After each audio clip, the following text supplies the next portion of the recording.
வைணவ பக்தியில் மிக உயர்ந்த இடத்தை பெற்ற ஒருவரான கருடாழ்வார் பற்றி இன்று நாம் காண இருக்கிறோம். இவர் பெருமாளின் நித்திய துணைவராவார். மேலும் இவர் தன்னலமற்ற சேவையின் சின்னமாகவும் திகழ்கிறார்.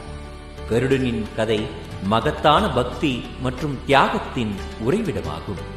இவர் தனது தாயை விடுவிக்க தேவர்களிடம் இருந்து அழியா அமிர்தத்தை மீட்டு வரும் பணியை மேற்கொண்டார். தனியாளாக தேவர்களை தோற்கடித்து தனது தாயை விடுவித்து சர்ப்பங்களுக்கு அளித்த வாக்குறுதியை நிறைவேற்றினார். அவரது வலிமை, நேர்மை மற்றும் எண்ணலமற்ற தன்னிலமென்மையால் ஈர்க்கப்பட்ட ஸ்ரீ மகாவிஷ்ணு கருடனுக்கு ஒரு வரம் அளிக்க முன்வந்த போது, கருடனோ தனக்கு எப்போதும் பெருமாளை தன் முதுகில் சுமந்து செல்லும் நிரந்தர பாக்கியம் மட்டுமே வேண்டும் என்று கேட்டார். இவ்வாறு கருடன் விஷ்ணுவின் புனிதமான வாகனமானார். இவர் விஷ்ணுவின் கொடியில் காணப்படும் சின்னமாகவும் காற்றின் வேகத்திற்கு இணையாக விரைவாக செல்லக்கூடியவராகவும் அறியப்படுகிறார். வைணவ தத்துவத்தில் கருடாழ்வார் வேதங்களின் உருவமாக போற்றப்படுகிறார்.